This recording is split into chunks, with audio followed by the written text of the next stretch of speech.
Hello and welcome back to another exciting episode of No Quest for the Wicked. Gentlemen, I've got 2 questions for you. First, are you ready to rock? Yes. Yeah. Depends on how the episode goes.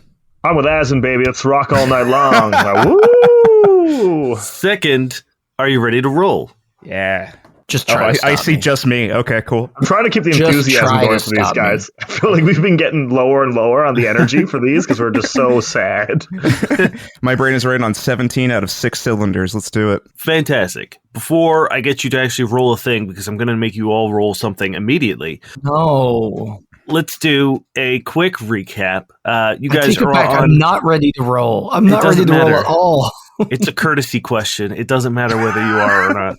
Recap time. You guys are on Synonus Prime. The Synonan Armada is currently engaged in open warfare with the Ministry of Defense. You found out that the Ministry is more or less compromised. Merrick, which is the person who runs the Minister of Defense, has been gooped. You watched him kill the essentially leader of the free system, Sybil Maris, in front of you. He just sort of gut punched her, or like chest punched her, and killed her in front of you guys, which kind of kicked off the whole invasion of Synonus Prime. There are a bunch of different threats that you are all dealing with.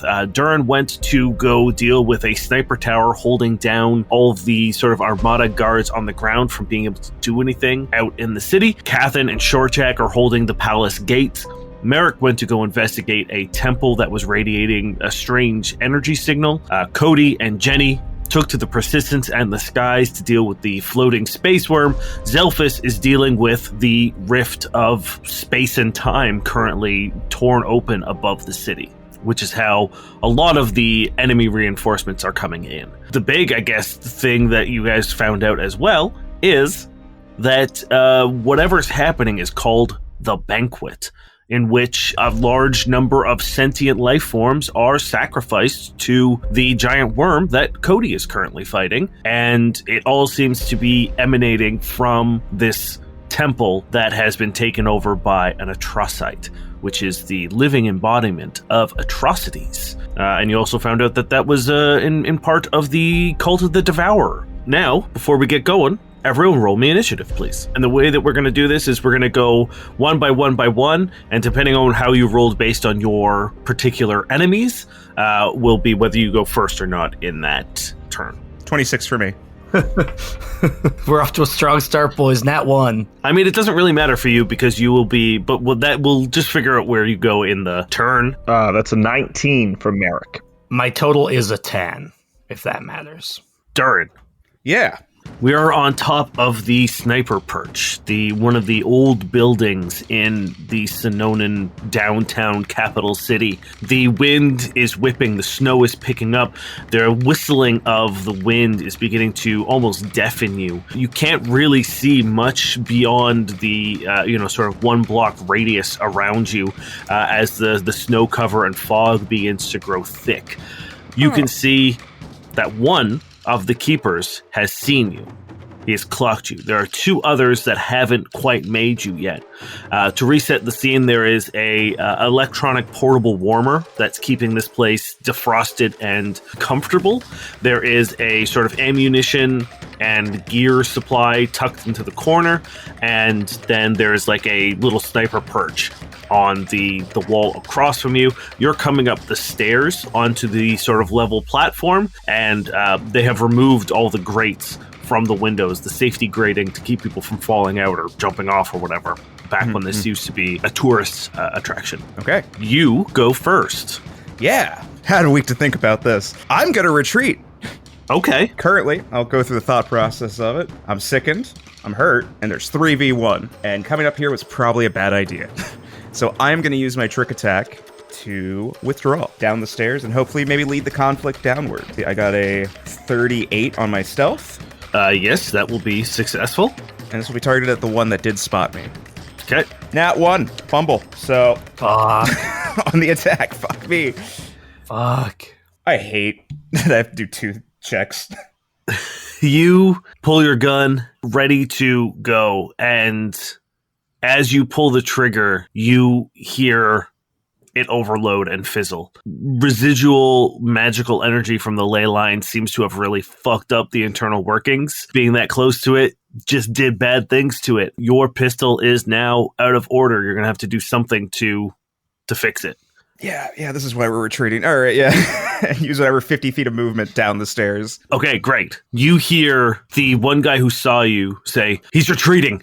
I'll stay up here and cover the exits. If he tries to leave, I'll shoot him down like the dog that he is.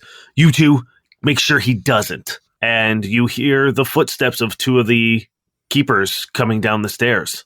All right. I need you to roll me a D8, please. I didn't do this much last session, but I'm going to be making sure I do it a lot this session. It is how I'm going to be monitoring how the war effort goes on your part and elsewhere. 5. I rolled a 5. I'm going to need you to roll a D12 as well. Matt, I don't like this game. That's how many of our friends die. 6. Wow, all of them. We only have 6 friends. Yeah, that's shit. Okay. Durrin's the only one that makes it. Over the comms, you hear Cathin say, fuck, reinforcements just got here. We're getting swarmed. Shit. Merrick, in the temple, the Atrocyte has summoned swarms of those weird, no neck, no headed, crawly leaper boys, and they are just pouring in to this temple. Thankfully, you have received backup in the form of Azin. He nods to you with a sullen look, his eyes sunken. He looks almost emaciated. Now that you get a better look at him, he does not look well, but he leaps up into the air and sort of just dives down in a silver streak as he engages the majority of the forces of these little leaper guys. The Atrocyte simply looks at you and all of his mouths smile, and he says, just another one for the feast. And he is going to take his turn. He points his finger at you, and a ripple of green energy shoots out from it and hits you in the chest. Does a 28 hit your EAC? EAC just fucking meets it, dude. Fuck. Fuck. Dana, you sure didn't roll a 27? Are you positive? I am Sure, positive. The math, you son of a bitch. You take 2 negative levels Whoa! Oh, shit! Excuse me? as you feel the enervation take hold. And you see a part of you, you see sort of that green energy hit you. It takes hold of you, and then part of you gets pulled into that swirling red pillar of light that is sort of slowly devouring this temple. All right. Oh, I didn't even know negative levels were in Starfinder. Yeah, so what does that do to me now in this game? You take a -1 per negative level to ability checks, AC, attack rolls, saving throws, and skill checks. In addition, you reduce your current and total HP and stamina points by 5 for each negative level. You're also treated as 1 level lower for the purpose of level-dependent variables. So if you do your supernova or anything, you are considered level 9. Did you take like a Jenny ability to like get past this, or is that gone right now? No, I didn't get to roll a save, so... You need to roll me a luck check. That's a 6. You see Azin is fully engaged in the group of weird monster things. He cannot provide assistance to you this round. It is your turn. All right, Mr. Demon Man. That's the best you got? Merrick, looking around, like, swarms around him. Azin's not looking good. He's feeling the worst he's ever felt, I guess. He's never had negative levels before. How far away is this guy? Is he still close enough? He hasn't stepped back from me, right? Yeah, you can swing. 18 on the dice. I will say you're going to hit him. Okay. Did it say damage for negative levels, or did it say everything else? Well, it said ability score, so it would also go down by 2. So your strength would go down by 2, so you'd lose 1 on damage. 1 on damage, okay. No, I couldn't find the negative levels. 31. That's going to be 33 points of damage. Okay, now please roll me a d8 at the end of your turn. A d8? Oh, I'm making a second attack, Dan. Oh, shit, okay. I got distracted by the negative levels. That's a natural 1. What do you think this looks like? Merrick is like, he's panicking a little bit, I think. Like, the situation is dire. He saw Azin. That was a big blink of hope, but this is not the Azin at the height of his powers. He knows that. And then to just get hit with a little green ray of light, and then, just to feel that weak. I think he's fighting less with the martial prowess he normally does. He's a little bit more just like panicking. He's just swinging. And then maybe for a second he loses hope. And in that moment, his little sword turns back into a ball and he just swings his arm, flails his arm in front of the guy, and nothing happens. Nice. Okay. And he feels despair for the first time in a long time. Cody. Mm-hmm. Roll me a D8, please. Do I have to? Do I not get to go first? I can choose if you don't want to roll. It's a 6. Okay. You see a flight of a small group of Armada ships fall into formation with you. And over the comms, they say, okay, if you're going to take this thing down, you're going to need help. We're going to flank around it. We're going to try to expose parts for you to take a good shot. Are you ready?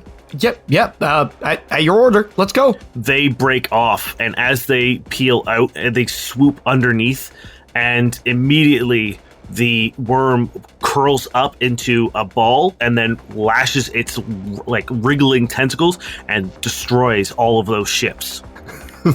Well, cool. Did it give me an opportunity to... Does it give me an opening? You rolled Armada Assistance gets destroyed. That was an option.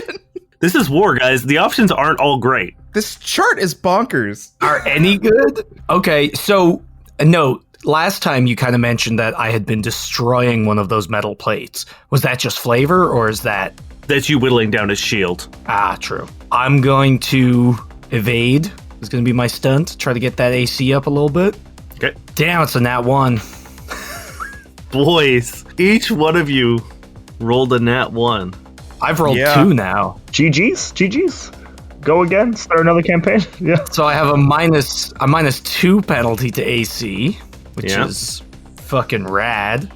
I think just like seeing like the brief like hope of me seeing like me getting help and getting ready, and then just seeing all these like friends die immediately is just completely shakes Cody. So like he's about to like burst into evasive maneuvers and just like completely stumble, thrown off. Yeah, you were getting ready to essentially follow a plan that got destroyed instantly. So it puts you at a major disadvantage. Okay, roll your positioning checks. Let's see if we can get some damage on this worm. It's not much better. God. 27? At this point in time, that is enough. That is just enough. Well, that's good. I'm just going to keep gunning for that injured part. And I'm going to take Jenny's +3 to attack, and I'm going to use the duo node. Okay, that is better. It rolled a 29 positioning on you? Yes. Then it's going to take its attack. You can roll me your damage as well. Does a 32 hit? A 32 does hit. That's good.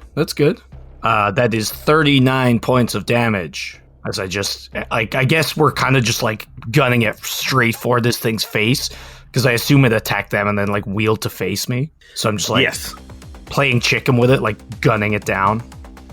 And it rolled a 36 against your EAC. That'll do it.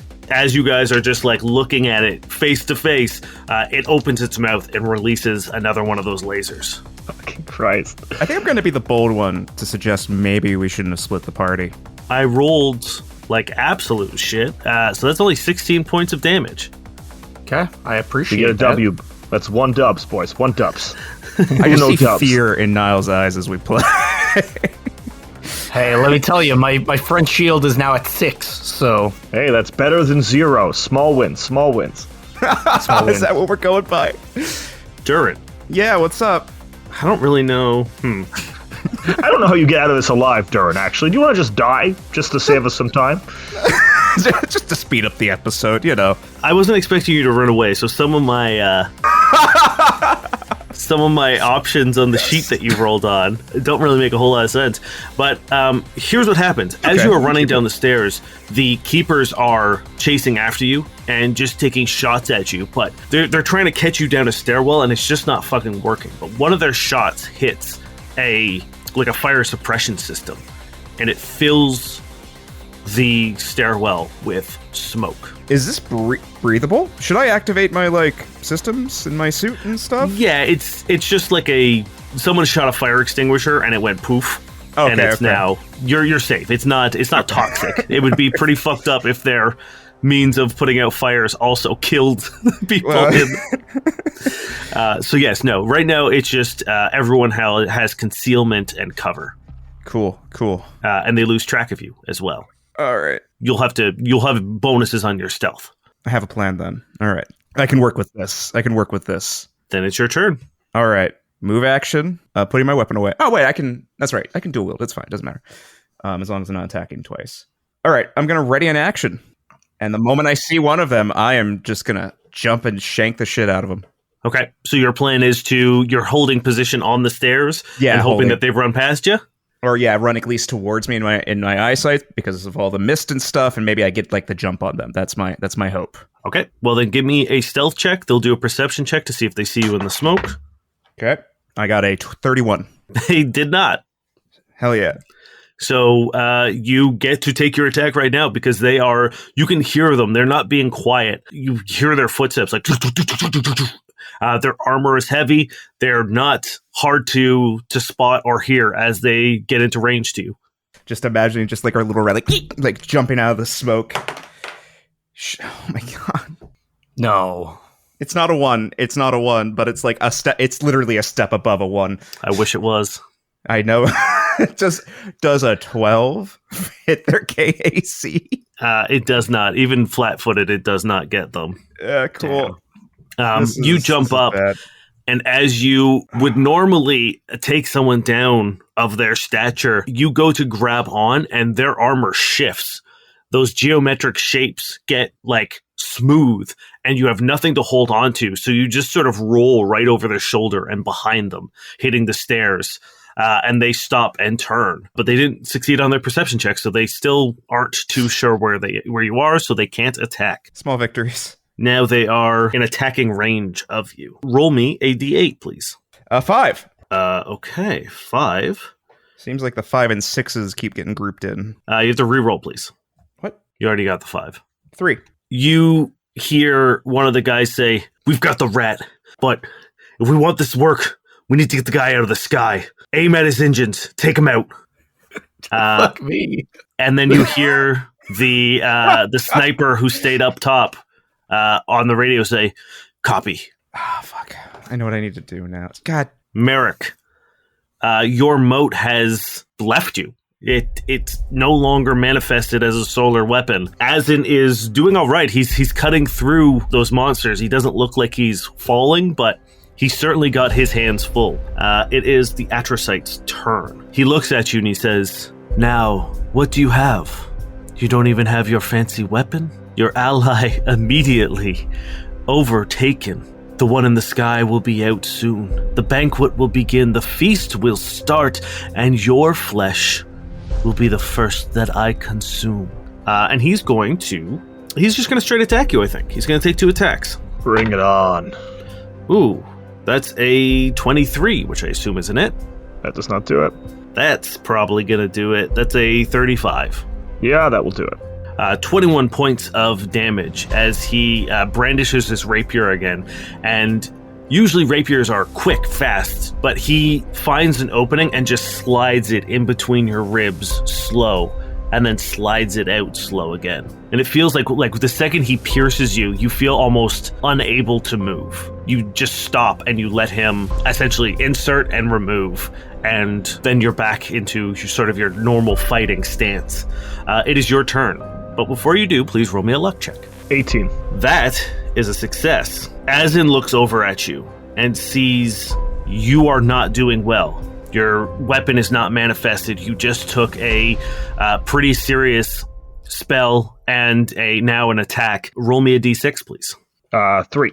He runs over to you, and as he's cutting his way through these creatures, you see one leaping up and over you and the Atrocyte, and he meets it in the air, slices it in half, and lands beside you. And as he does, he forms a large metal shield and puts it around you in front of you, and you're now standing sort of side to side as he cuts all these creatures that are now swarming you from behind. He puts a silver bulwark in front of you, increasing your AC until the end of your next turn by 3. Cool. As in, you don't need to respond to me right now, but thank you.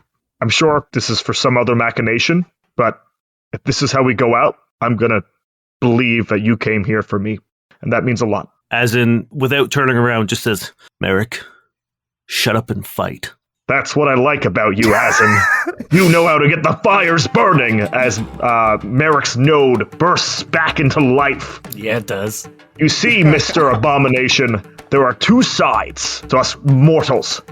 Yes, there's despair. Yes, we're sad. Yes, we get afraid. Yes, we lose hope. But the thing that I've learned is that with the darkness, there's a bright light. So even if you consume me, every molecule in my body will burn you from the inside out. So don't you worry, this will never be over until the universe ends, and even then, life will still win, you pathetic, mouthy man with nothing inside. Let me cut you another grin, you pathetic piece of shit! Hey, roll twice for this attack, please. Yeah. 17 is the highest. On the dice? Yeah, on the dice. Okay. Oh, yeah. Yeah. Oh, yeah. Oh, my 32. That'll hit. Don't do that to me. 36 to the first one, and then I will swing back one more time. I'm using the bulwark as sort of like to distract him, to get into his blind spots a little bit more. Natural 20. Do your crit, please. We're coming back around. 70 points of damage. God damn. So once again, that fires back. The light photon energy around Merrick is spiking. Asin's by his side. He's not going to back down. This goes until everyone here dies, or we win. I don't know how Merrick's going to fly into the sky and fight this worm next, but he'll do it. Cody, please roll me a d8. 7. As you see those ships falling and crashing into the ground below, you then all of a sudden hear a barrage of gunfire and rockets coming from behind you. They arc over you and begin pelting the worm with missiles and gunfire, and you see another fleet, a small battalion of armada ships coming in, and over the radio you hear them say, Johora wasn't going to let you fight this alone. We don't have much, but we'll help. And now that they've seen what this worm does, they keep a wide fucking berth. They are sort of like standing out in the peripheral using their long-range weapons, but they have done some damage. Nice. So every round they will be doing a flat amount of damage added to your attacks. Do your stunt or whatever you would like to do. Just remind me, if I want Jenny to fix the shields, for example, do I do that instead of a stunt? So she fixes glitches, not shields. I mean, like as like a science, like if I want to fix the shields, is it instead of a? Yes. So you either do a stunt or you do take another roll. Okay, cool. Yeah. So you need to hit a DC 26. I'm going to use the duo note for this, so I'll get a 13 to this roll because of my lone wolf ability. Okay. Fuck, that's a 15. Rolled a 2. As Cody's like flying and like with the brief reprieve from the missile, he tries to divert stuff to the shields, but like there's so much going on, he can't really do it, and then he has to immediately like swerve to get into position for the worm. Yeah, you realize that the stuff that Durrin does isn't just sliders. It sort of like seems that way, but once you get into sort of like the more technical side of things, you try to just slide the shield thing up, but for whatever reason it's locked, and when you try to slide it, it just doesn't move, and you don't achieve your goal. But you can give me a positioning check. Got to put a lot of force behind it, you know? Oh, that's pretty good. That's a 41 positioning. Absolutely. The worm does not get into position. Ooh. As it's just being pelted by long-range weaponry from the armada. Every time it tries to like get up to you, it gets smashed with a rocket, and it goes back down, and leaving it wide open for your attack. At this point, is it following me or am I following it? You're following it. It seems to be doing its own thing, and its own thing seems to be causing as much fucking destruction as possible. You have its attention, but it's not. You're chasing after it. Okay, I kind of want to do enough damage that it'll start to come after me. I'm gonna opt for the +3 from Jenny just to make sure it hits. Okay, 27. 27 is just enough. Yeah, that's gonna be 44 points of damage. As with the opening, I just like strafe it and just like just cut a big line up on that like injured kind of section that I've been hammering. For the first time, you see its skin rupture. The side of it tears open, and you see this pouring of like this thick purple black liquid that just like gushes out for a second and then almost immediately like cauterizes. But you can see that it's now starting to feel the brunt of your attacks. I forgot to get you to do this last time. Can you roll me 2 d8s, please? I hate these charts. I hate them. A 2 and an 8. Where's the good stuff? Where's the good stuff, Dane? Give us a positive. Well, this is actually Zelphus's progress, and whatever you roll, he has to hit a certain amount, and your rolls add to that amount.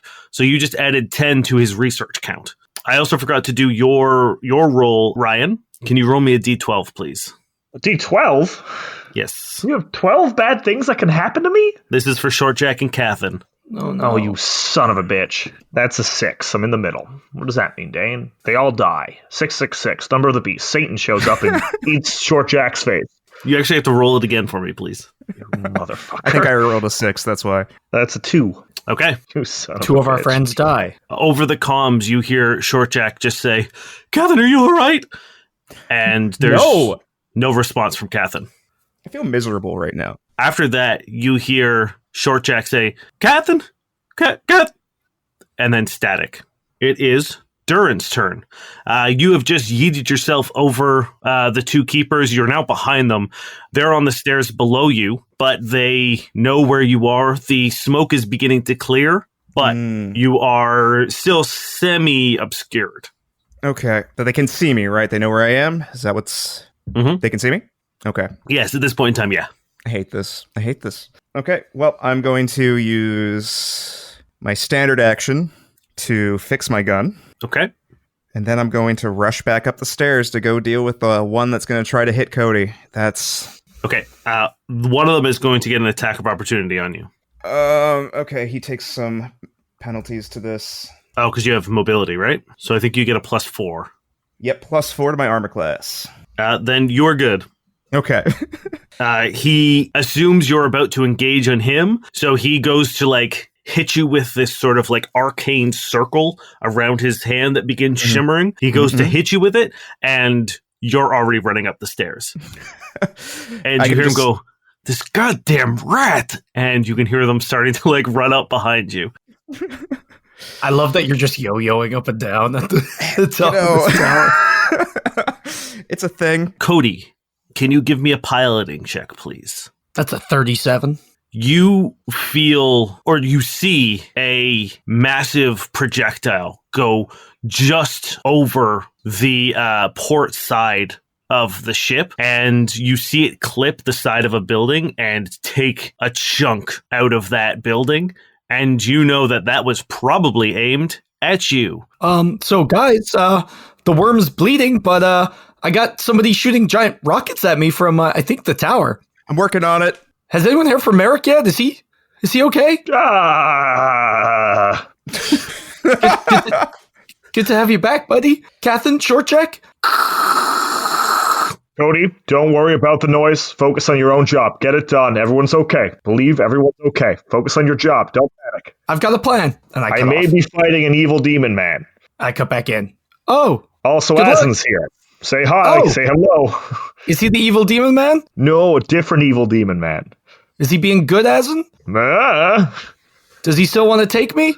Hey, Asin, I know we're in the middle of something, but do you still want to take Cody? I told you shut up and fight. Okay, I gotta go. Bye. Love you. The Atrocyte's turn. Okay. The Atrocyte reaches his hand back towards the swirling mass of light that's coming out of the center of the temple, and he pulls it forward, bringing the light towards him and you as the debris of the temple begins to rip up the floor, and the pews and the ceiling and shingles all begin swirling around in this sort of swirling red light. He brings it up, and it now encircles you, and you are going to have to give me a reflex save, please. I will say the +3 from Asin is going to account for this as well. Don't think it's gonna help. It was not a good roll. I'm gonna go into a black hole. That's gonna be 12. Oof. Yeah. Oof. Oh, that's a lot of dice, you son of a bitch. You take 22 points of bludgeoning damage as you begin getting fucking bombarded with just chunks of stuff. But as it reaches the Atrocyte, if it was going to collide with him, it rips apart perfectly so it just completely avoids him. No matter how he moves, no matter how he walks or changes position, everything just dissolves around him as it's about to hit him. But you just start getting barraged with chunks of wood and stone and shingle as this light is now surrounding you. It is your turn. Roll me a luck check, please. That's an 18. All right. Roll me a d6, please. 3. I think that's what I rolled last time. It is. So you get the AC again. He just stands there. This time he like slams the bulwark into the ground. It makes a point. It digs in, and you feel his arm sort of like wrap around you a little bit more, making sure that you don't get pulled up into this light. Please take your turn. All right, let's make some attacks. That's a natural 1. You're not used to Azin's sort of like presence right beside you. He's kind of smothering you a little bit at the moment. I need a little bit more room. I appreciate the effort. And I'll make a second attack. 24. Slow. 24 will hit him. Thank God. 36 points of damage. It is Cody's turn. Do you need a D12 roll for me? Oh, yeah, I need all that shit. Give me a D12, please. Yeah, if we're all going to, I may as well play by the rules of a 9. Thought it was a 2 for a second. I got very scared. Okay. Roll me a D6, please. I feel like we're playing like select your own adventure, like where it's like roll this, and then you roll this, and then you roll this, and then eventually something will happen. I'm really bummed you hit one of the things, because I'll explain. What, Dave? I'll explain later. All right, that's a 4 on my D6. Perfect. It is Cody's turn. I'm going to try to do the shields again. I rolled another 2, so that's a 15 again. God, Durrin, I just can't get the handle of the bloody shields. Push it harder. You get stuck sometimes. It's a nat 20 positioning. Okay. So you get, I believe I gave you a +2 on your attack roll. Ooh, last time you got it. He also gets into position. I got a 19 on the die. Okay. And now, is he chasing me yet? Give me, I know this is a strong suit. Give me a sense motive. Okay. You know what? A 15. You could tell that this thing is singular in focus, and they're probably, you are like a bug kind of pestering him. And he's there for a very, very specific reason, and you are inconsequential. It does not look like you will draw its full attention. Damn it. Okay. All right. Attack time. I'm going to take the extra damage this time. Before you do that, sorry, you need to roll. You roll yours before at the top of your turn. Huh? So roll me a d8. Oh, that's a 5. It seems to make a hard turn.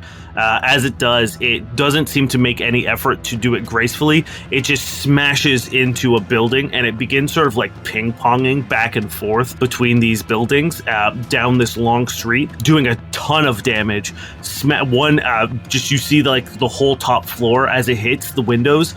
It crumples down, and then it just begins like sort of pancaking down, just floor after floor after floor as this full building just collapses. But you see it's making its way towards the church, and it goes straight into that red light and wraps itself around it. That seems terrible. Cool. Merrick, we got a worm incoming. It's just crawling up the light, I guess.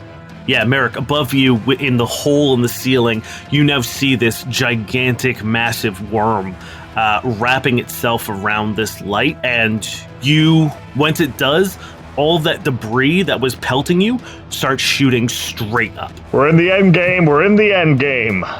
Is it replenishing its fucking shields? Mm-hmm. Can I take my attack? You sure can. So I'm going to take the extra damage from... Jenny? That is a 28. That will hit, yes. It's going to take its attack on you as well. Damn, I literally rolled less than last time despite having 3 more d4s. That's 43 points of damage. How are you shooting? What are you doing? It's currently like coiled around this light as if it was like a solid object. I just like strafe right past it, and I go, "Hi, Merrick," as I just like pew across the top of the opening in the church. And I just, again, like I'm focusing on that one piece of like plating that I'd been damaging, and just like just cutting a line across it again. So it got a 28. That'll hit. And if I'm in position, can I choose which arc it gets? Yes, yeah, that's how we're doing this one. Okay, so if I'm flying past it, it's going to be it's going to be to my right, so starboard. You see that purple, like glowing void inside of its mouth or inside of its beak has now turned the same red color that beam of light is, and it opens its mouth, and as you pass by it, it doesn't try to aim, it just like sweeps across the just through the whole fucking city. You see this almost like the sky seems to darken as it uses it. It's so bright, like this corona effect. Aye, corona. And the starboard side is going to take 43 points of damage. What the fuck? All right, it completely blows on my starboard shields and does 3 damage to the hull. Merrick, as you look up, you see the Persistence fly over and then get hit with this beam, turning it almost sideways as Cody's able to sort of like do a barrel roll and recover. You see a bevy of bullets from the turret hit this weak spot. You see that like purplish black ooze drop down into the church and like slam into some of those creatures, washing them and pushing them over to the side. You and Azin get splattered with it. The Atrocyte gets splattered, and you see all of the little tongues of the mouth reach out and lick this like black ichor. And you can hear them going, yummy, yum. It is Durrin's turn. Yeah, okay. Oh, sorry. Roll me a d8, Cody. Let's see how Zelphus is doing. That's an 8. Ooh. You hear Zelphus say, "Gentlemen, I know it's probably not going well for you, but I think we've almost cracked this rift. Just give me a little bit more time and we'll be able to close it, I swear." Yeah, it's really not going well. We've completely lost our starboard shields, and the front and back they're not hanging on too well either. I don't want to alarm you, but the castle gates are getting overrun, and we've lost radio contact with both of Cathin and Shortjack. I know, I want to go help them, but I don't think I can leave this worm. Durrin. Okay. Coming up the stairs, I'm assuming the guy that's currently sniping, taking aim, I'm going to do a trick attack on him. Yes, he's completely unaware of you. He's lying down on the sniper perch, his back towards you. So I'm going to let you roll twice on the attack roll for this. Does he have like a rocket? Is that what he shot at me, or was it just like... He's got an insane... He's essentially shooting like magically charged... That's why he like took out the side of that building. Cool. The weapon he's using seems pretty fucked up. Sorry, what'd you roll for your stealth? I roll a 32. Yes, that is enough. Does a 24 beat his EAC while he's flat-footed? I'm almost positive that it does. Hold on, it does. Sorry, I have new dice now, so it's 68 for this. And don't forget, you can use this to heal yourself. Nah, we're fine. Okay. Good thing we sent the healer by themselves. Yeah. I mean, even though I can heal myself, like, wait, it does heal stamina, doesn't it? You can choose stamina or health, yeah. Interesting, not a bad idea. I rolled the damage, whatever. We got a 38 points of damage. That's a Merrick amount of damage. Coming up the stairs, bursting out of the exhaust smoke from there, and just lighting them up. Yeah, perfect. Yes, you, as you can see he's lining up another shot on the Persistence, and you just begin absolutely like railing him with bullets. And he has to sort of like, he turns around on his back and he points his gun towards you. He's still using that insane sniper. He is going to take... I have a question before we do this. Is he gooped? He's not gooped. No. Okay, never mind. Your weapon does not seem to do anything to this man. No worries. I got hopeful. That is a 24 KAC. That is not enough. You... okay. He's right on the edge. He's rolled around on his back. He's like bracing the gun between his legs, and he pulls the trigger with one of these like massive arcane infused bolts. You see it go whizzing right past you, the heat singeing your fur from the near miss, and you see it hit a building, and it just takes a huge chunk out of one of these buildings behind you. Roll me a luck check, please. Oh no. All right, what am I rolling for this? Is it just a D20? D20. 13. The force of the gun shoots him back, and he nearly falls off the edge of the building. He is going to be off balance for his next turn.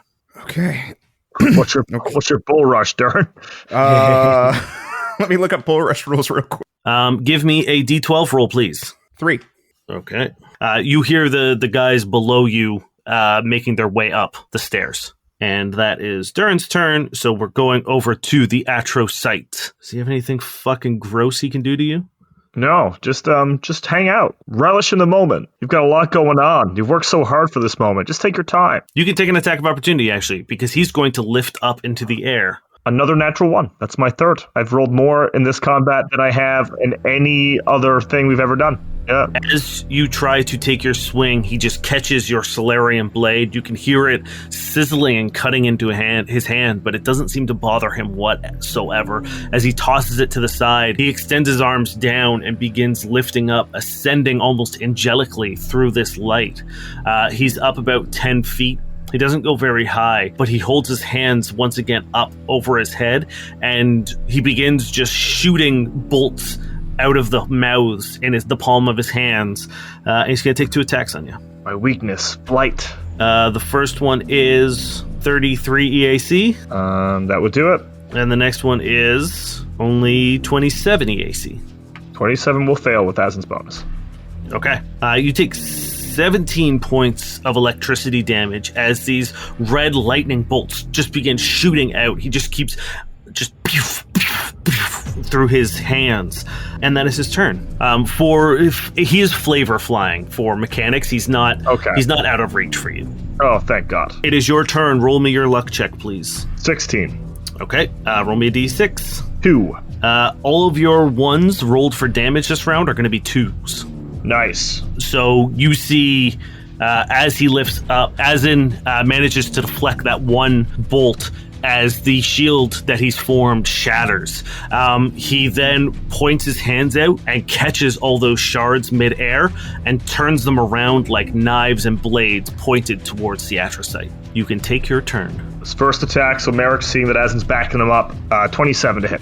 27 is enough, yes. 35 for the first attack. One more time, Asin, and that's going to be a 29. That also hits. Oh, my 1s and 2s thing. Fuck. That'll be 36. So Merrick is like jabbing actions. Asin throws a shard. Jabs again, more shards. They're in perfect sync. Yeah, it is just a bevy of blows and blades coming towards the Atrocyte, slicing and opening up wounds so fast and so quick and so deep that he is having trouble closing them the way that he was doing. Even bathing in the light of chaos, he cannot close these wounds fast enough. And he does not look well. You said that like 3 wells ago. That will be, I need a D12 from you, please. How's a 12? Ooh. I don't like the sound of that. Oof. Is that good, ooh? You hear over the radio, Merrick! Door check. We got the gates. We've held the gates. We did it. Like I said, we just needed a W as Merrick's photon energy spikes once again. This is it, Atrocyte.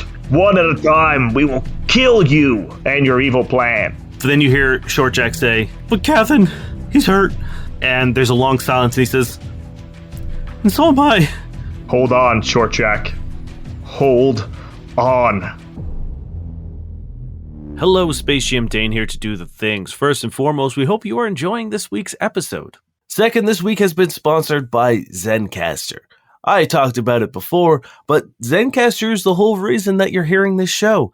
We have dudes all over our lovely country. We have Ryan is across on the other end, the East Coast. Terry lives in another city. Niall and I are the only 2 people who live in the same city. It would be very difficult to do the show if it wasn't for something like Zencastr. It is a all-in-one podcasting studio where we can all just jump on. We record the show. We don't have to worry about backups or losing any progress because even with a slow connection, you've got crystal clear audio quality and backups that are saved on site. Zencastr makes it incredibly easy for us to get together, record the show. It is stress-free, it's worry-free.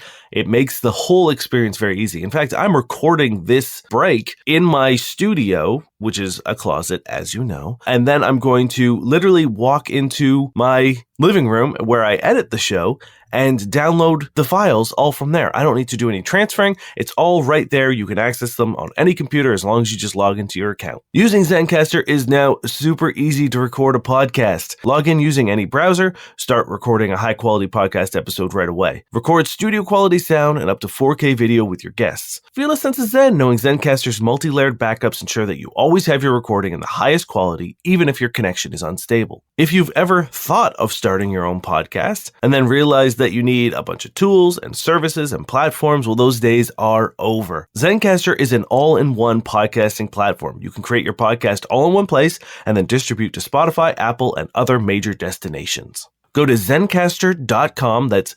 zencastr.com/pricing, and use our code NOQUEST, and you'll get 30% off the first month of any Zencastr paid plan. Once again, that is zencastr.com/pricing, and use our code NOQUEST, and you'll get 30% off your first month of any Zencastr paid plan. We want you to have the same easy experience that we do for all of our podcasting and content needs. It's time to share your story. This week is also sponsored by Misty Mountain Gaming, the one-stop shop for everything you could ever possibly need to elevate your tabletop RPG experience. From dice to roll trays to books to boxes, it's got everything you could possibly need. It even has some very cool apparel where there's a bag that I've been eyeing for a very long time. And we can help you out if there is something that you are also eyeing over there, because we have a very handy 10% discount code for everything in the store. Just use our code NOQUEST10 to save yourself 10% off at checkout on anything available at mistymountaingaming.com. Once again, that's NOQUEST10 at checkout to save yourself 10% off. Saves you guys a bit of money and it helps support the show. Speaking of supporting the show, our Patreon content is, we're stepping it up this year, friends. We teased it last week. But we're starting to do a post-show sort of talk show where we get 10 minutes to talk about the show. Exactly 10 minutes, no more, no less. It's right after we record, so it's our thoughts directly finishing our most recent episode. We're releasing those on our off weeks, so the 10-minute rest for this episode will come out next week. And those will be available to all paid tiers on the Patreon. We'll still be releasing the World Primers every month as well to our highest tiers, but the 10-minute rest will be available to any and all paid tiers. And finally, we would love to have you over on the Discord. It's great. I can't say it enough that the people, the community that we have somehow managed to foster and build is quite possibly the greatest and most wholesome community on the internet, and we would love for you to be a part of it. Just head on over to noquestcast.com, click the Discord link, and you'll be invited in and welcomed by a whole swarm of lovely people. But that's all I got to talk about this week, friends. So we will see you in 2 weeks' time. We hope you enjoy the rest of the episode. Hi, did you know you can upgrade the reactor in our ship to a toroidal Series 3 turbofan model? No. I mean, it's only slightly exploded, look. No. Ladies, we've got a job. Oh, thank God. I don't care what it is. Just please stop vetoing my engines. It's some kind of advertising job for our Cosmopunk show, it looks like. But it's got to be quick. Can't be anything longer than 50 seconds. Flyboy, set a timer for 50 seconds. No, we've already started. The timer's going to mean a damn thing. Oh, it'll give us a rough idea. Hang on, I didn't agree to be in an advert. Well, it's too late. You're already in it. Besides, it'll be over by the time you get your fat coyote butt out of the room. Hey, you're fatter than I am. Oh, stop arguing, you lot. I'll do it. Cosmopunk is a Starfinder actual play podcast focusing on character-driven storytelling. We're 4 friends from the UK, and occasionally more than 4 friends from not the UK.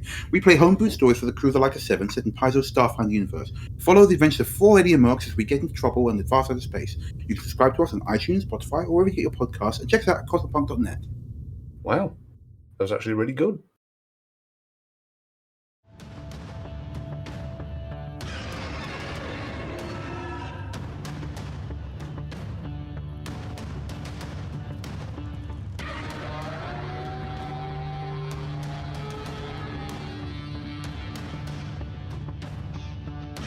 Cody, this worm is now sort of like 360ing like a lighthouse of destruction. Just that red laser going through the city, bisecting buildings, exploding, even just like out into the wilderness beyond. You see it sort of leveling and setting forest fires, steam and smoke rising from the snowfall. This thing can be seen probably from space right now. It's so fucking bright. What would you like to do? Do I need to roll first? You do. Give me a D8, please. That's a 6.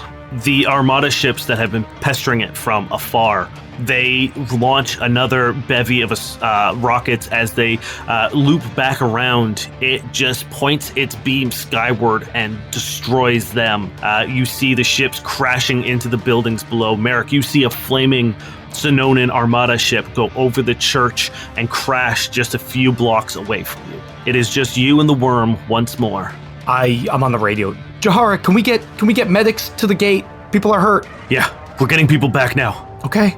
I'm going to try to fucking get more shields because I need them. Oh, on the money, 26. God damn. Give yourself 5% of the PCU. You can put them wherever you want. Well, it's only 15 shield points, which isn't great when I just lost 44 last time. But you know what? I'll take it. They're all going starboard. And then positioning, I guess. 29. That will do it, yes. It got a 33. Yeah, I'm gonna take the extra 2 hit because the extra dice didn't do any more damage for me last time. Fuck. 23 is not gonna do it, I assume. It is not. He rolled a 19 on the die. Oh, you got so fucking lucky. This time I'm strafing to the right of it, so it's my port. I rolled almost all ones. I'll take it. I need Hey. it. Dubs. As you fly by it, it manages to just graze the back half of the Persistence for 11 points of damage. And yes, that's the same attack that did 40 last time. Oh, wait, hold on. Nope, sorry. I did that wrong. No takesies backsies. No takesies it's fine. backsies. I rolled too its late. regular damage, not its powered weapon damage. No, it's I fine. have to roll It's fine. another Don't worry about it. D6. Or 66. I was like, how the fuck did I do that much damage? 34 points of damage. That makes Total? more sense. Total, yes. Did you re-roll the ones? Because that's unfair. No, he does 12d6 now instead of 66. So I just rolled another 6. Fucking awesome. I have basically no shields left at all. But don't worry, 2 hits from this thing will kill me. Don't forget to keep track of your glitching and malfunctions, please. Well, it only happens when you break the shields, right? Yes, yeah. Okay, Durrin, it is your turn. Yeah. Okay. I looked into doing a bull rush. It was something I was considering, but without any of these abilities, like the feats, in order to make it better, it's probably not doable. You got to get 8 over their AC to pull it off. You don't have a concussion grenade hidden in your inventory somewhere? Oh, I wish. Like, shopping next time, there's going to be some grenades. There's going to be a little bit more utility stuff happening. I don't know if we're going to shop again, Terry. This planet is getting decimated under our watch. I have to be alive to shop. Now, I don't want to restrict you too hard mechanically. If you have an idea that you want to try, I'll give you the roll. Okay. But like, I'm not going to say you can bull rush, you know what I mean? But if like you have an idea how to get this guy off the platform, I'm not going to say no to you. Mm-hmm. It just has to be a means other than bull rush. Just shot in the dark. How big is that little space heater thing? Just curious. Unrelated. It's like maybe like a little bit bigger than like an air fryer, like a typical air fryer. So it's about like maybe about like 2 feet tall, and like a foot and a half wide. Okay, just a okay. Cube of warmth. That's fair. Just checking. So I'll reset the scene just so you have geometry. The grates have been taken off. They're stashed off to the side. He's on sort of like a sniper perch. They've built it so that he can lay down and like look out flat. Beside him is sort of like the ammo depot and gear stuff. And then in the center is that heating cube. Okay, second. I have several questions now. What does the base of that like sniper perch look like? Does it look secure? Or it looks like something I could fuck with? It's like made hastily. Like it's just a couple boxes essentially that they've thrown like mesh netting on. So I have 2 options in front of me here. This is my current thought. Either take out the sniper perch. Wait, is the ammo near the sniper perch? It's literally right beside it. Oh, I'm gonna shoot that. Fuck it. Let's go. If you want to do this, you need something a little more explosive. Okay, fair enough. Then we don't have that option. Everything is downstairs for whatever that situation happens. I just mean like you need something like just shooting the crates might not do it, but okay, fair enough. A larger spark or a larger detonation would. Okay, don't have that. So, see, I'm trying to think of how to take out the sniper perch anyway. I'm just like, my brain there's nothing there that'd be like, oh, engineer it away or whatever. Shooting it probably won't do it. I'm assuming a shoulder check won't take out that sniper perch, right? I mean, if you wanted to give me like an athletics check to try to tip it forward, like, pull, you know what I mean? Like, let's do it. Let's fucking go. But an engineering to see if there was a way to like use its construction against itself. There you see, it's hastily constructed perch, might have a subtle flaw. Okay, that here's what I will... Give me an engineering check. All right. If you succeed on that, I will lower the DC for the athletics check. That's fair. My engineering is a 24. It's an okay roll. I will lower the DC a little bit. Okay. Of the athletics check. As you look forward, you see that the perch is actually a collapsible platform that you can kind of versatile sort of use. What it does is like, it's almost like a folding table. So it folds in on itself and then the legs collapse in. So if you can get the right leverage underneath one part, you can kind of like push it up almost like a ramp. This guy's gonna get a save. This isn't an instant kill, but what's your athletics check? I want to make this hard, but I don't want to make it impossible. My athletics is 16. Okay, so let's say I was gonna set it at a 30 because you succeeded at your engineering check. I'm gonna put it at 28. You've lowered it by 2. Okay. Oof. All right. So you need to get what, a 12? That's what you need to get. You need to get a 12 or higher. Okay, let's fucking go. Let's do it. Shoulder check it or whatever. 12! Holy shit! Yes. Boys. Oh, 12 on the die! Fuck yeah! You run up and you grab the like collapsible legs and fold them in under them, which sort of like releases all the other mechanics. That's sort of like how you dismantle this thing, and you feel the platform give way a little bit and have a little bit of bend to it, and you just sort of like, with all of your little rat strength, manage to like shoulder press the corner of the platform up over your head, and you feel the guy go, oh fuck, as you hear his body beginning to slide backwards. He's gonna make a reflex save. He has a plus 13. I'm going to say it's the DC 25. It's icy. Okay. It's windy. Okay. He's already off balance. Okay. So he also needs to roll a 12. I'm going to... I'm opening up my app right now. I'm going to roll this for you guys on video because I feel like this is a pretty big moment. So we need to see a 12 or higher. No, we need to see a 12 or lower. Don't tell me it's 12. I want you guys to just wait for that video to send. If it's a natural 20 and he just flips over Durrin and pushes him off, I swear to God. Oh! oh! Fuck yeah! W. What did I roll, boys? God. He rolled an 11. Oh my god. I like that Ryan and I were synced on watching that vid.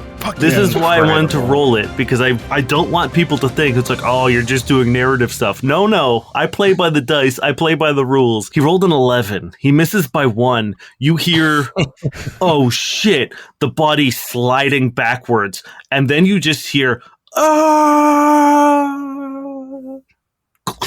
as you've dumped this man into his death. Hell yeah. Is that the only crazy magic sniper there? Like, are there any around? Were the other guys carrying them? He seemed to be the sniper. Get out of there, Durrin. Just get out. Mission accomplished. Did his cool sniper fall off? Absolutely, it did. Good. Well, hey, actually, hold on. Give me a luck check. 14 on the die. That's a success. If you want it, the sniper rifle has remained on the side of the platform. Fuck yeah, I want it, but I don't think I can pick it up this turn, can I? No, because you moved and did a thing. So that would be a move and a standard. We're taking that bitch as soon as I can. The other keepers get up onto the platform. They see you. You've made no effort to hide this round, and they're going to take 2 attacks on you. Yeah, that's fair. That's a 31 EAC. That'll do it. And a 28 EAC. Both of those will hit. The first one hits you for 15 electricity damage. Okay. Man, I'm rolling bad on the damage. I don't mind. The next one is 14 electricity damage. Okay. We're still good. as they just sort of like hip fire. As they get up, they see you, they see their commander has been literally yeeted off of a fucking tower, and they just open fire. Durrin, give me... No, you don't have to do that. They have successfully held the gates, so nothing bad is happening to them anymore, so you don't have to roll me a d8. It is the Atrocyte and Merrick. Merrick, you see the sky has... it's just black now over the temple. The worm is just still sort of like almost like a garden hose being turned on full blast and let loose. It's just sort of like just wildly swinging around, this beam just slamming around, destroying half the city. But then you see it starting to focus. You see its head its body has stopped and grown rigid. And then you see its head finally stop and focus as it directs its full concentration of the beam towards the palace and the small Zashita shield around it. And the Atrocyte says, "You gathered them all in one place for us. A perfect place to eat. No need to search. You served them up on a silver platter." And he smiles towards Azen. And what's he going to do? Azen? I don't want to... He's saying silver because Azen is silver. Okay. All right. Yeah, he's not implying cahoots. Okay. All right. Sure. He reaches up over his head once again and begins pulling this red light into sort of like tangible form as he starts to build a large lightning bolt. Just over top of him, you see all this red energy being forced into electricity, and then he pulls it taut like a javelin and throws it down at you. Please give me a reflex save. I am going to die here. That is another natural 1. Oof, guys, dude. That's 4. That's 4 natty 1s. I think this is more natural 1s I've rolled in this episode than I have the last 7 episodes put together. All of us have rolled so many. I'm just going to say, I've noticed a pattern that Merrick seems to roll worse when he's around, people he's kind of interested in. You're not wrong. Gets flustered. You rolled ones when you were like deep in like the Rat Clan stuff. He rolls ones when he's around hunky spaceman. No. He has a type, though. It's true. Azen is still just cutting through these waves, essentially making a like perimeter of this like beam. You can see that these things are like jumping into the light and getting just absolutely destroyed and disintegrated. It seems like they're sacrificing themselves. Azen is trying to prevent this because it seems that as they add their energy into the beam of light, it gets stronger, the worm gets stronger, the Atrocyte gets stronger. So Azen is essentially running around in circles trying to stop these things from getting into the light. As the Atrocyte throws this javelin of light down at you, you take 35 points of electricity damage. Merrick is now not looking good, but not like this guy who says he's not looking good and then is fine. I'm actually not looking good. Fast healing is a wonderful thing. What can I say? Oh, go fuck yourself. It is your turn. Azen, we've got one shot. I've got, I think, one left in me, buddy. Friend, more than friend. Azen, one more time, all right? One more time together. Let's kill this thing. Roll me your luck check, please. 18. That succeeds. Roll me a d6, please. That's a 6. Okay. 666, number of the beast. Roll your attack. That's going to be first one's going to be a 27 to hit. That hits. And on this attack, you're going to do max damage. Ah! Okay, let me figure out what that is. I'm literally turning all my dice to the right, like the max number, so it's easier for me to do math. Well, just how many dice do you roll? 22, 24 plus 12 is 36. 50 points of damage. How do you finish them? Oh my god. Holy shit. So Merrick says this to Azen. One last ride. I feel like Azen puts his arms down and gives Merrick one boost to get up to this guy's level since he's a little bit higher. Merrick, going vertically, pushed up with Azen's strength, has his blade out, and I'm going to sever it, bisect it down the middle as I sort of go into the sky a little bit and then come back down as it starts to fade out of existence. I don't know if it leaves the body. I have no idea how demons work. Dissipates into this red light, and you see the light grow really bright for a second, and you can feel its warmth, its heat. Before, it wasn't really affecting you, but now you feel how hot it is, and then it disappears. And the sky slowly brightens, once more. The dark miasma that was beginning to gather over the temple dissipates. You see the worm falter a little bit, as if that light was a solid object to it. It almost like falls for a second before catching itself in flight, but it stays focused on the palace. That red laser flickers again and returns back to its normal purple and is just shooting at the palace. Cody, it is your turn. Roll me a d8, please. It's a 3. Cody, blast out of the sky. Give it all you got. I'm trying. As it falters and it slides down for a second, that beam loses focus on the shield and actually dips down and crosses through the temple. Merrick, give me a reflex save, please. Oh, this is how Merrick. I am really low. If this hits me, I could definitely go down. Okay, good roll. That's going to be a 26. You actually push Azin out of the way as the beam just bisects right in front of the two of you. Gravel and granite go spraying up, but you're used to that as a son of the desert. You're used to being pelted with rocks and sand and debris. You're able to get your forearms up in front of you and block yourself, and you don't take any damage. Cody, what would you like to do? This worm, you can see, has lost a lot of its power from no longer being in the presence of the red light. You can see the holes that you have opened up into it, specifically that last attack, hasn't closed. Its goop just keeps sort of raining down on the temple below. What would you like to do?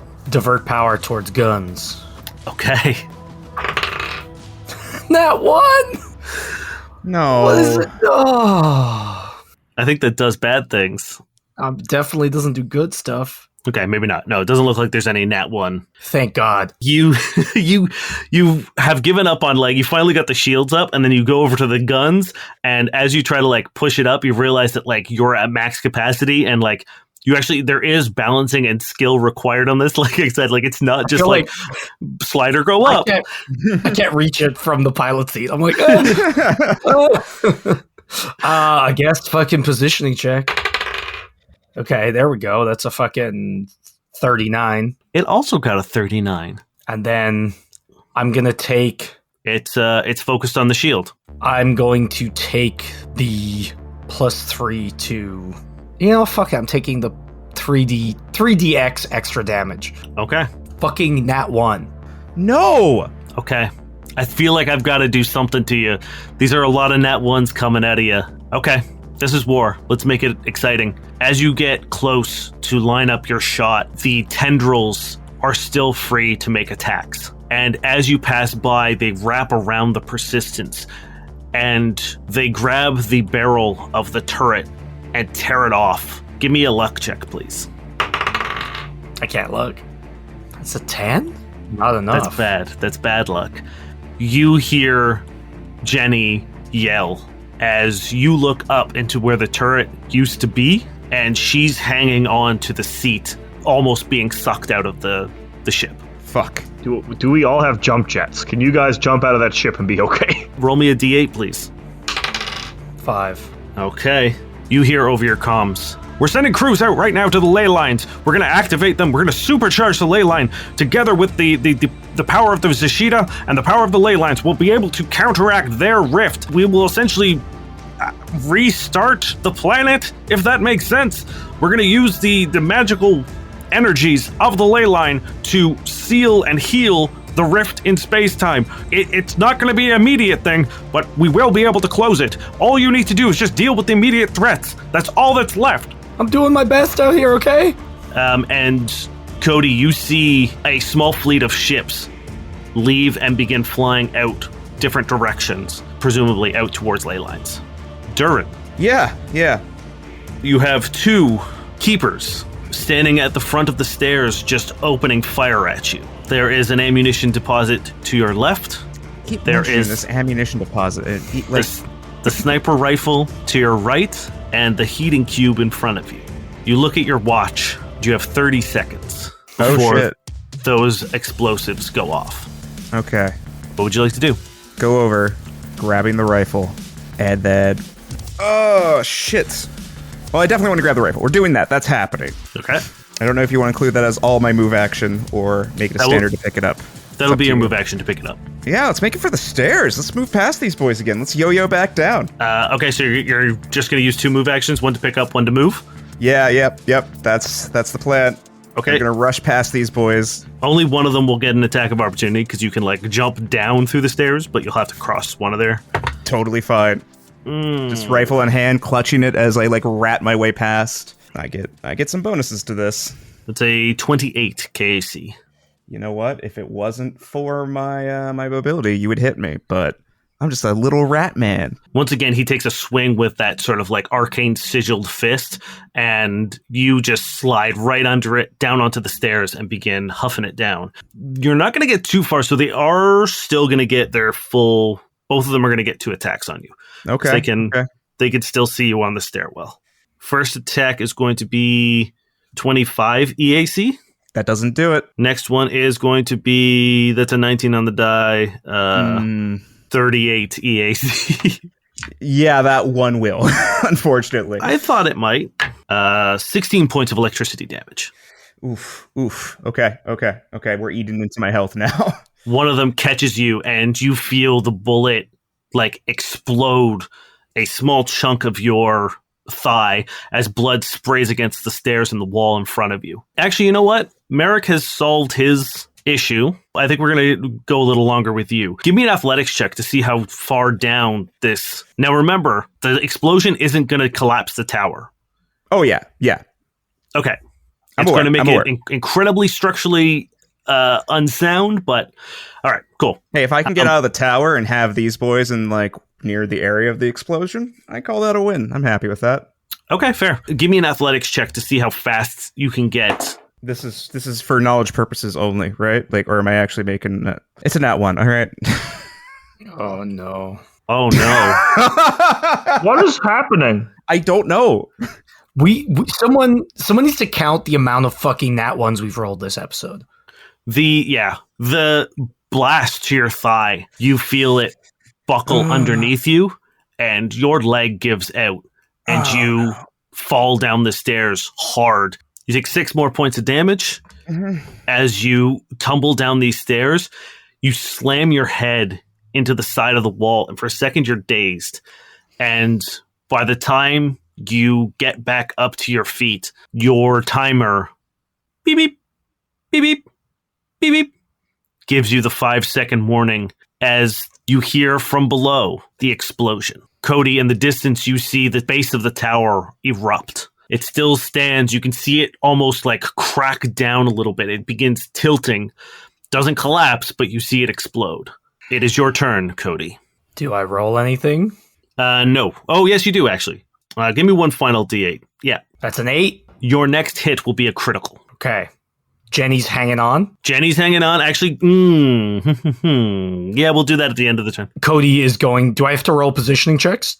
You still have to do a positioning check, yes. Actually, you know what? No, you don't. It's not moving. It's completely stationary, and it's not taking any defensive actions. It is just full-on assaulting the shield. So no, I would say you just have to roll an attack on it. Okay. I'm going to use Jenny's +3 and the 2 from the... Okay, Jenny's +3 is not happening. Correct, yeah. I'm going to use a +2 from the ship, and I'm going to activate my temporal lenses because I know this needs to work, so I'm going to roll twice and take the better result. Okay. As my eyes like glow purple, and you see this like clock kind of like spinning. Okay, it's a good thing I used them. That is going to be a 29 to hit. That is going to hit, and this will be a crit. All right, that's going to be 30 d4s. Jesus. That's 72 points of damage. How do you finish this worm? Does it have eyes? It doesn't have eyes, does it? It's got like a fold that you can kind of see like a ton of little eyes underneath right in front of its beak, but they're not super prominent, no. It looks more like an earthworm with a beak. I feel like I'm just angling to the side where it's like the beam is coming out and just trying to like shoot in like the corner of its mouth and like get inside it as I just like strafe and like cut it open from its beak onwards like the Joker, just like split its head.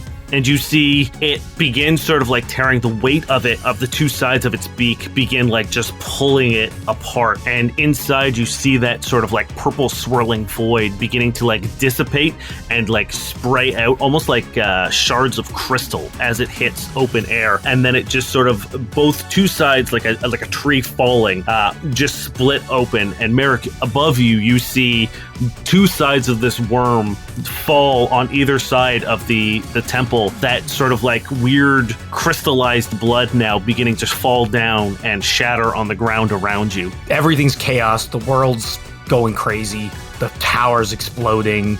The wind is rushing because we've got this hole in the top of our fucking ship right now. And Cody takes his hands off the seat, looks up at Jenny and says, "Take us home, Jenny." And he claps his hands and swaps positions with her. Okay. Jenny is now in the pilot seat.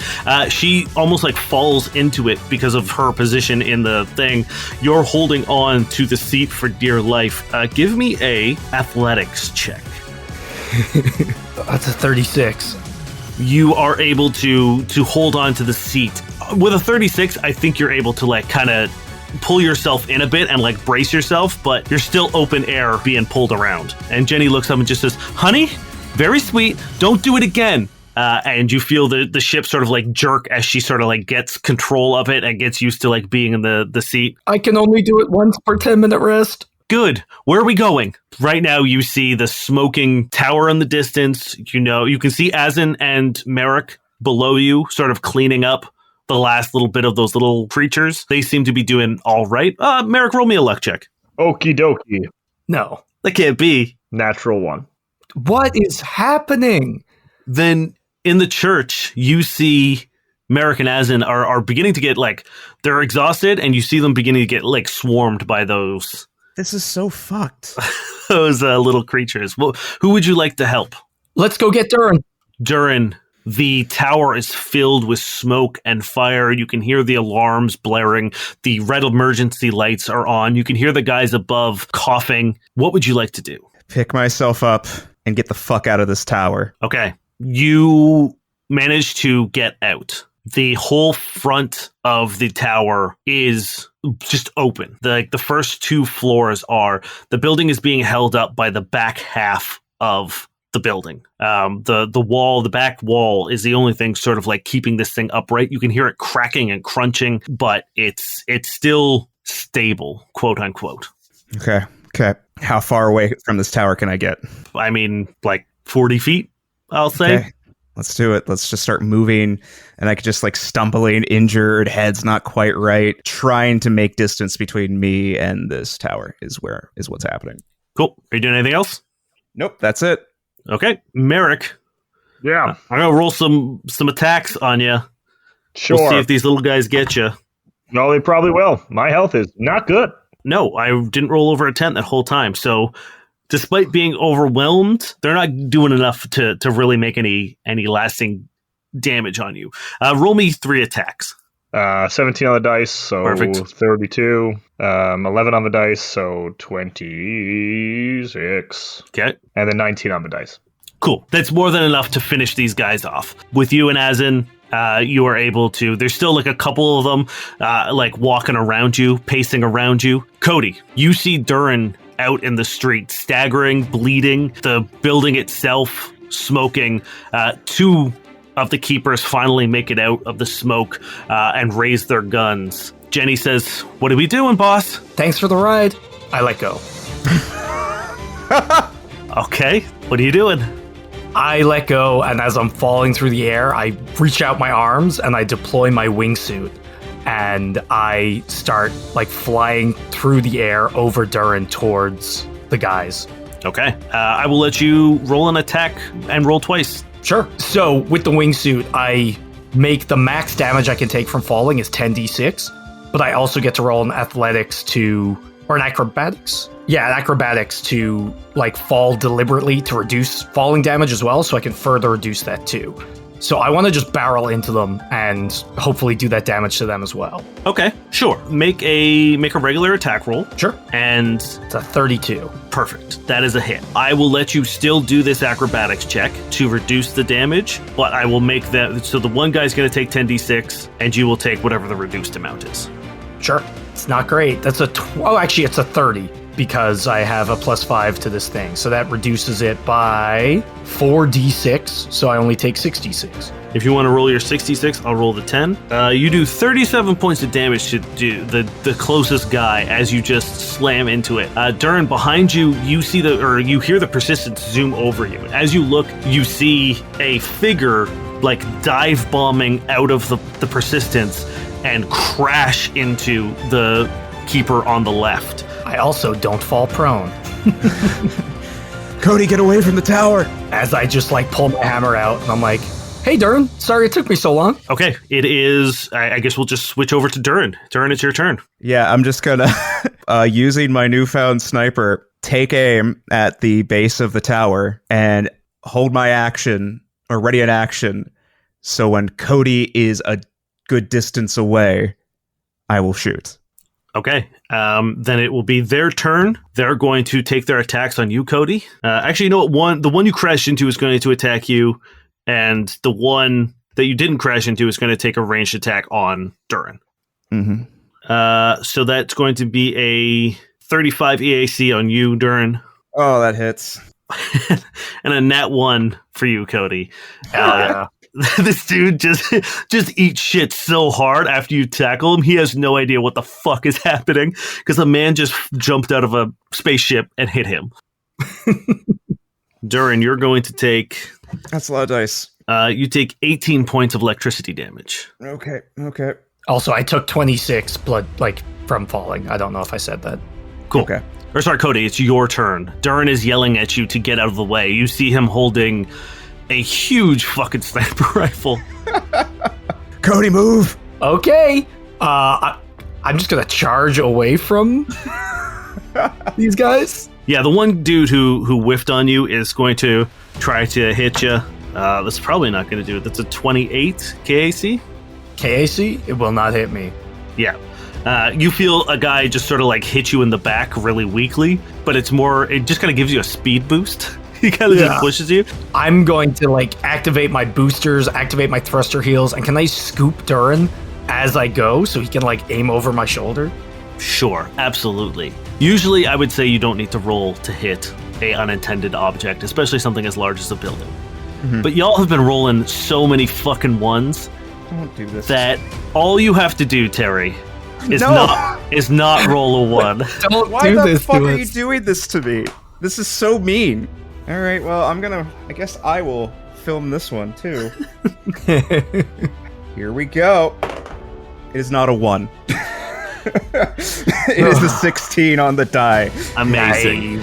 Nice. Over your shoulder, Cody, as you're running, you hear just a deafening boom. Both of your ears are ringing. You actually get propelled forward even more so, Cody, to the point where I think you get knocked off your feet. Still holding Durrin, you guys roll as you face the building. As the keepers look behind them, thinking that you had missed them, then they hear as the back wall gives way, and at first the tower just drops 10 feet. And then it begins leaning forward. As the whole building collapses down on the two keepers, they try to run, and they're smart. They don't run forward. They try to run sideways. They definitely run forward. And just get absolutely crushed by this building. Fuck yes. Oh my god.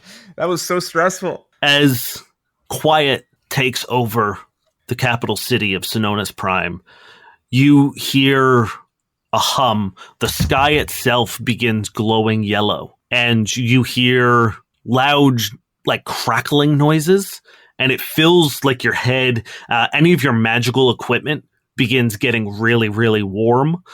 You can feel things starting to hum and buzz and crackle with electricity and energy, and then you hear a pop, a deafening pop as the entire sky erupts in yellow and gold and orange light. All three of you look up into the sky and you see once again that like Terran fabric begin to press up and slowly close as if someone is doing a zipper around a tent. And then silence. The sky returns to its dreary gray, the wind howling and whipping around, snow drifts blowing along the cobblestone streets. Then you hear footsteps at the entrance of the temple.